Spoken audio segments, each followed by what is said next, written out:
it's Little Miss Beats. Today I'm going to be showing you how to make a full beat from scratch on your sp404sx. You can do this on pretty much any sampler, and I won't be talking the whole way through, but in the edit I'll zoom in on bits just so that you can see what I'm doing and you can follow along at home. You guys requested a full-length video like this and just a little bit more detail on making beats, so here you go. This is going to be completely improvised, so it may, results may vary. And I'm going to just choose a sample from somewhere. So I'm on Spotify here. I'm just searching for jazz. Maybe like upbeat jazz, upbeat piano jazz, who knows.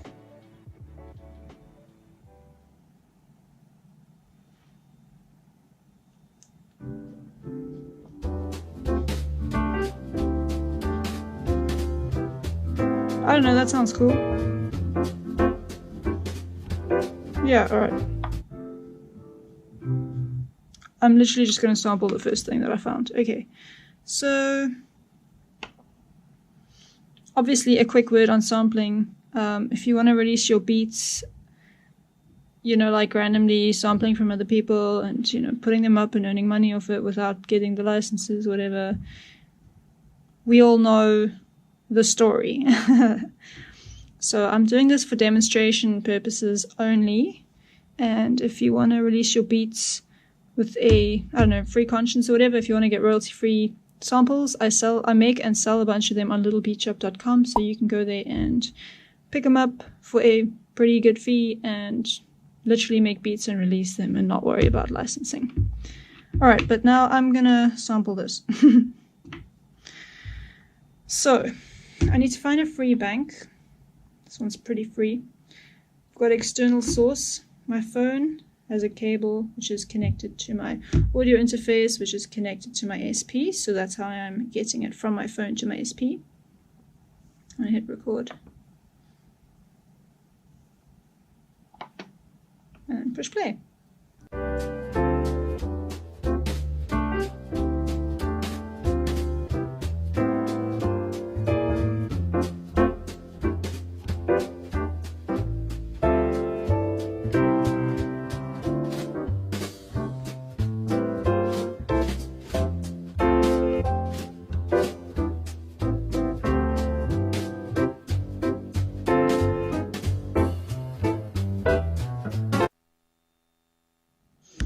Alright, I think we'll have enough, so I don't need this anymore.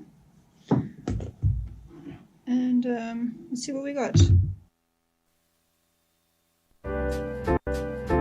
Alright, immediately I just want to cut off the beginning, so I played the sample and I pushed mark to mark the start, and now I'm changing the markers a little bit with the start end knob.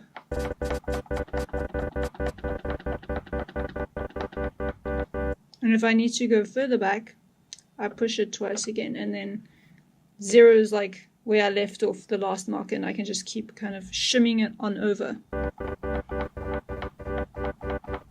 Whatever, that's good enough, so that's cool. Basically saying okay, you push it again. And now I want to delete everything before this mark point, so I make sure that sample was selected, like that, and then I push delete, mark, delete.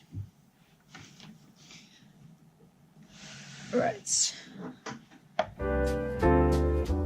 And now what I'm going to do is I'm just going to mark like areas that I want the next chop to start. You can only do one per sample, so for instance this is going to now start where I pushed mark. And now I want to copy this with that marker to the next pad. So I go function 1, which is copy. Choose which pad I want to copy, this one. Choose where I want to copy it to, so that's pad number 2, and then push record, and now it's copying. And I'm going to do that a lot, so I'm not going to explain it each time, but you can also just like pause and slow down the video, so let's just speed things up a little bit. I'm going to take away that marker now by having the pad with a marker and then pushing mark.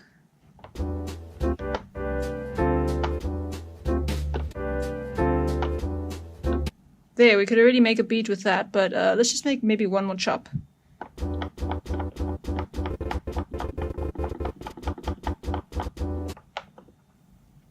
Right, now, yeah, I already told you how to do that. Okay, cool.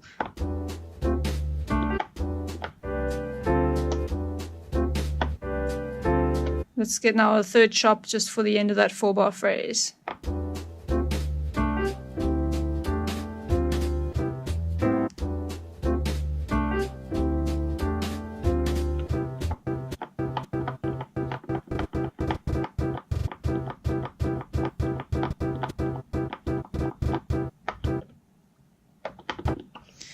Now the cool thing about working with the sp404 is that you really have to rely on your ears. You're not getting any visual feedback in terms of like wavelengths and stuff. So I quite enjoy listening like that. And obviously I like the portability of it. Right now I'm using the power supply, so I have the option of using the power supply when I'm at home or close to power source. And when I'm outside and stuff, I can use some batteries. So I just like that option.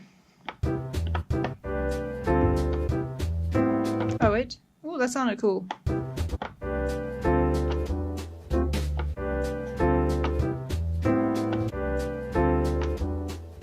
Now let's get one more chop.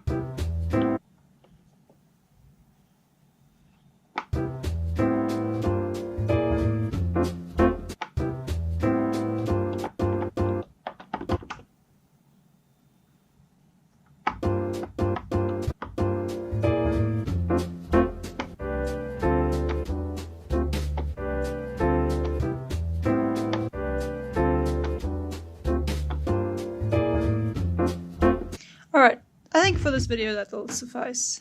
You can obviously spend like hours trying to find chops and perfecting it, and if that process is fun to you, by all means go ahead, but I've learned over the years that if something works, just like stick with it and don't overthink it. Now from here we have a couple different options. I've preloaded some drum pads, or drum samples, kick, hi-hat, snare, different hi-hat. I like having 2 different hi-hats. So I can go whatever, like I don't know yet what my drum beat's gonna be. I first need to like let the chops determine which samples I use. Now these samples have percussion in them, so I'm a little bit limited in terms of the BPM, if you can hear. So that's pretty much gonna make decisions for me. Now I could slow down these samples and repitch them. One way I could hit remain. Like, okay, if you apply an effect to a pad, it's just gonna be to one pad.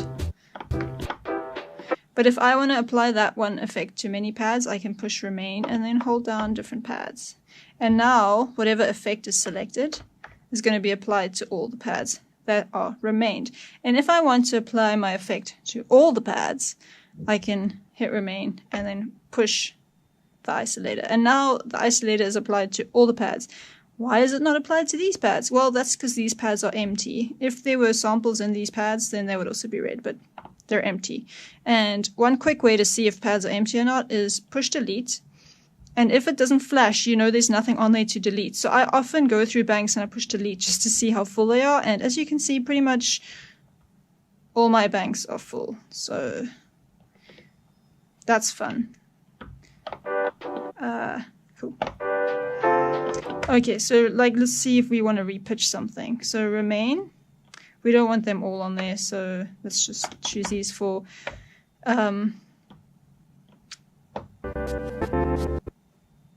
making sure this is off. I'm making sure the length, well, the length is irrelevant because it's off.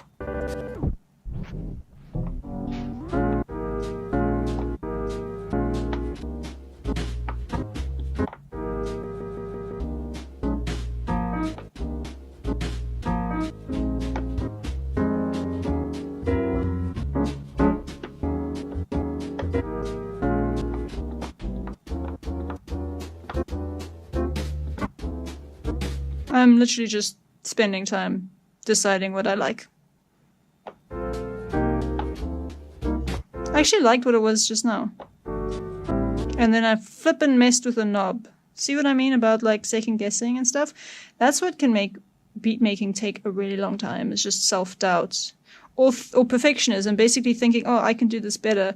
And like maybe you can, but if it's good enough, do you really want to spend the next like 2 weeks making it like 0.1% better? Don't you have better things to do with your time, you know? I know I do. Ha! Right, okay. Now I like that. We can only ever have one effect affecting stuff at once. So I can't have the DJ effects looper on these ones and something else on my drum pads, whatever. I gotta choose. So the sp404 is extremely limiting, but I like that because, again, going back to decision making, it kind of really forces me to just make up my mind quick. And your girl is not really strong in that area. So that for me is quite a challenge. Okay, so now I could play my drums while I do these samples.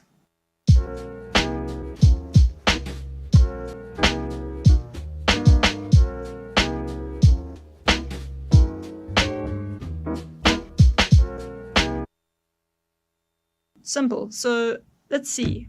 I can either perform it like this, and because I'm recording this video, all my audio from my SP is going into this little Tascam handheld recorder. The voice is just from my mic on the camera, which is pretty bad. So that's just how it is. But now what I just recorded now will be in this Tascam because whatever I play goes into the Tascam. So I could just export that into, well, Ableton or anything. I could literally just take that file out, cut it in Audacity, which is a free software program. So you don't need like a DAW or anything like that. But you can also get a little bit more detailed. So depending on how many effects you want to use, you could use the pattern sequencer and like make a bunch of different patterns. So for instance, I could have just these chops on one pattern. So if I go into the pattern sequencer, pattern select, all these banks, and you've got 10 banks here, A, if I push it again and it flashes, it's the bottom one, F and B, G, so forth. So all of these banks now become slots for patterns to be stored into. So when you get an sp404, you've got these 10 banks, but also like 10 banks of patterns. So it's pretty robust. Now I could do patterns just with this. I could have a pattern where I just have the snare. I could have a pattern with just a hi-hat and so forth. And then I could make a final arrangement. If you do that, I strongly suggest that you use a metronome. I cannot for the life of me find my metronome. I'm very sad about this. But, you know, luckily phones have apps, most phones. So I do have a metronome app here. And then I would kind of play to a metronome. And I would do this purely because the pattern sequencer is strongly reliant on a BPM, because that'll determine when it plays the next pattern at the end of, say, 4 beats in a specific BPM. But what we can also do, and which I'm going to do now just because it's a lot quicker and simpler, is to use the resample method. So some things to remember with the resample method: you can only record a specific amount of samples at once, i.e. usually only 2 if they're both stereo. So I can't do what I just did and resample it onto a pad on the SP because it's too much information. It's going to conk out. Let me show you. Resample, record, choose a pad I want to record to, hit record. And let's go. It's only going to start recording once I push a pad.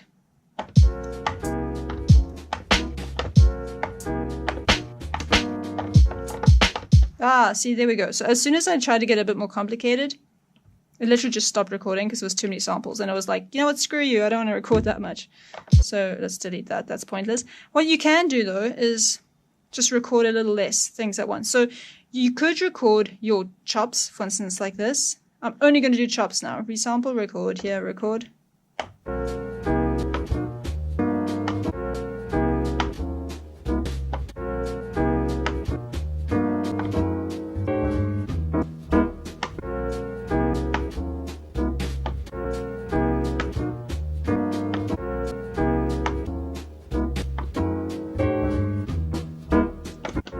Alrighty, so I have a loop there. What I could have also done is I could have... Right, let me just backtrack that thought. What I like to do, though, is play these chops and the drums at the same time, because then you can kind of get like stretchy BPM. Basically, if my drums speed up, my chops will speed up because it's my brain that's determining the speed. And the kind of ebb and flow of the beat is kind of cool. It's not like on the grid.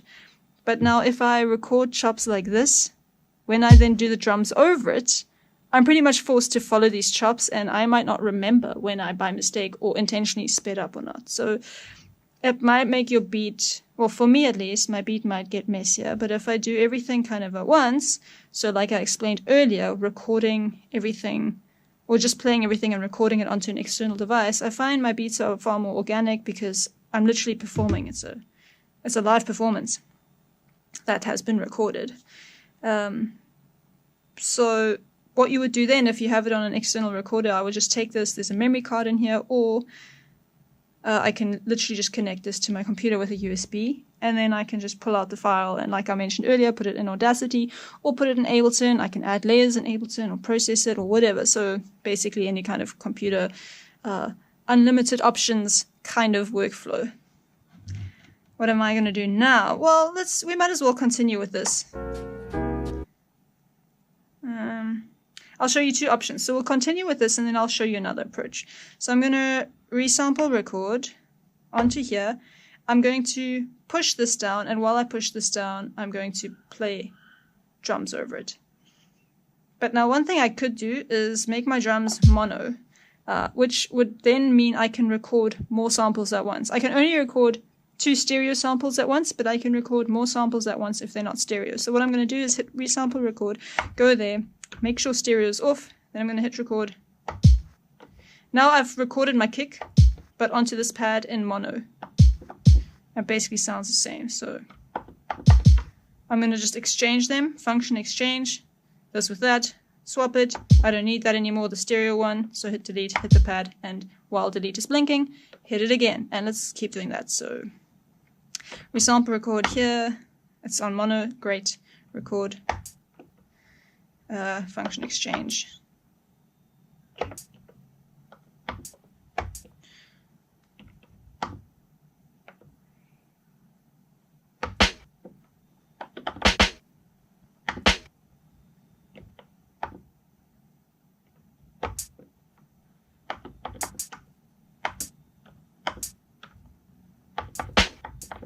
And now they're all mono. Great. So let's do the resample record with this sample.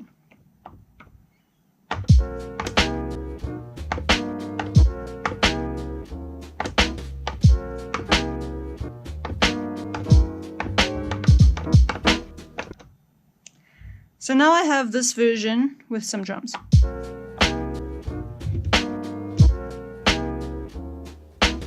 Now I want to add some hi-hats.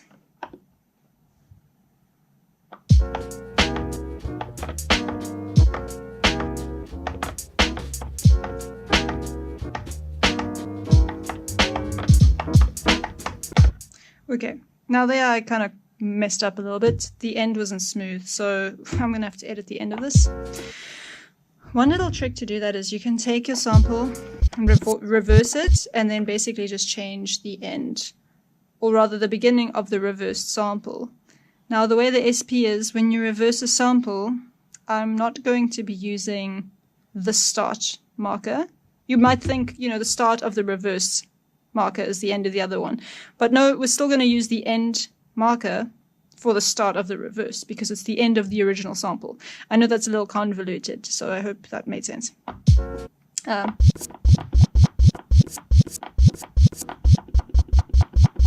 Wait, that's not right. So let's see if that looped nicely.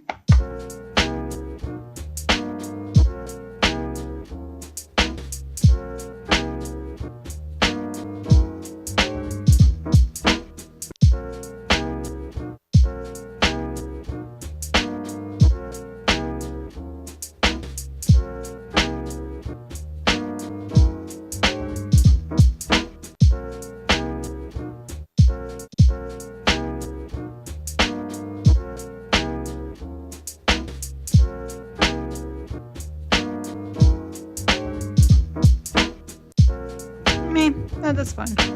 It'll do for now. And now we have a loop. So now what we could do is do a little performance over it. Let's try that again. So I'm going to push my effect and then unpush it and basically set the knobs to where I want them to be so that when I push the effect while the audio is playing, it sounds like I want it to sound.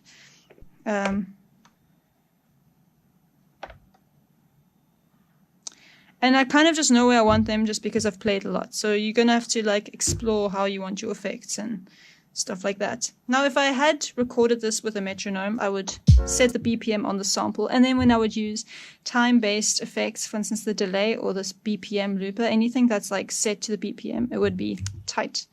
But most of the time I never use those anyway because I'm not set to a specific BPM. So what we could do now is perform this beat. Is that the beat? No. Right, let's start with this on. And now once I push this, I'm going to push hold, and then I don't need to push down pads because enabling hold will push down the pad for me.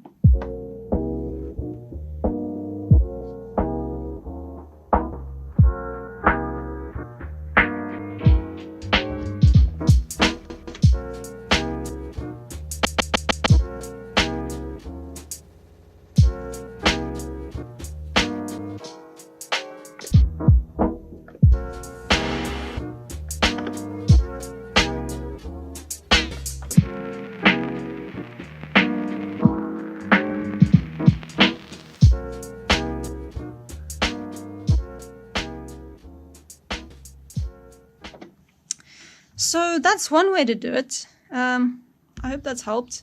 Another thing I want to mention is just if you do it this way, you don't have that much control over the levels. So I am using my headphones now, and what might happen is when I put this onto my computer or on Instagram or whatever, I might think, oh my goodness, the levels are terrible because I'm just using my headphones. I haven't monitored it and so forth. So if I weren't filming, I would have been using my monitors and not my headphones. So yeah, I generally find that when I'm finished with this, something's not right, like the drums are too loud and the samples are too soft or something. So resampling like this just means you can't monitor the levels afterwards or change the levels afterwards because it's already been like recorded into the sample. Another thing that you need to be mindful of is that if you want to add effects, say for instance I wanted to add vinyl sim. Hello? Oh, right. Duh. If I wanted to have added vinyl sim to these chops, but I only realized that once I put the drums on, well, I'm screwed. So you got to think ahead. So if I wanted vinyl sim on here, this would have been the time to do it.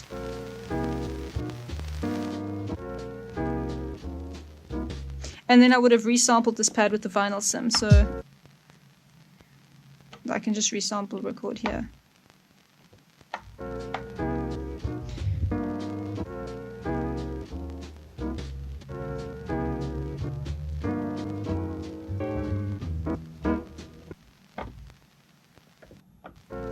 And then performed on here.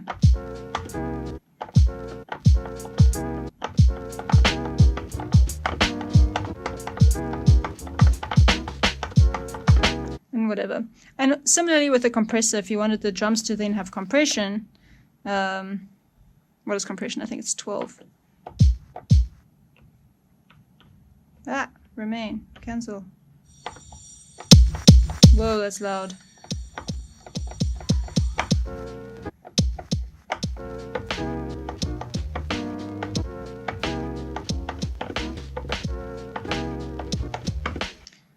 Then you need to do it at that phase. So let's just delete that. Resample record.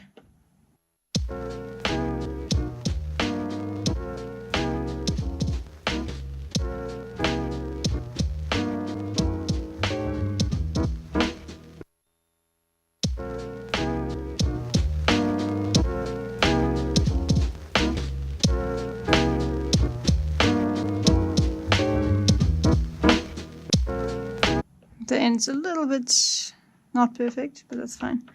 So I already prefer that a lot more, just adding effects kind of at different stages. And if I were to make a full beat and sort of release it, then I would have a lot of different variations on the drums. So maybe I'd have a version with slightly different chops for a B section. Maybe I'd have a version with like different drum beats so that it's not the same loop for a minute.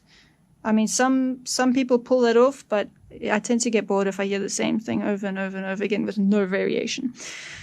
So I hope that helps you a little bit. And one of you also asked specifically about melodies, how you guys get stuck when you add melodies. Now, when you're using chops, then I find that the chops and the combinations of chops I use determine the melodies pretty much.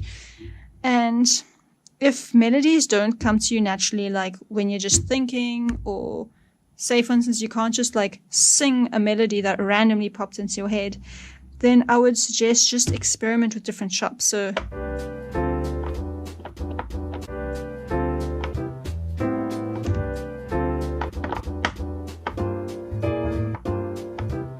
like just by playing, find something you like. And if you have an external recorder like this, and there's also a hack with a pattern sequencer, but I'm not going to get into that now, you could literally just record yourself free-flowing, and then if you have the time, like go through all of it and choose your best take and work with that. So basically rely on chance, rely on the law of large numbers. If you just do enough things, something's going to end up being good. And the same is for like official beats. Like even the best artists, they don't release everything. They make a ton of stuff and they choose their best work. Otherwise, I do have a video on melody writing on my other channel. I'm going to link that here and maybe that helps you. So thanks so much for watching and for giving me some suggestions. Please leave a like if this helped, and check out my beats there on Spotify if you want to buy samples. I've got melodies and chords, all royalty free upon purchase. You can check out littlebeatshop.com, and I'll see you guys soon on Instagram or over here. Okay, bye!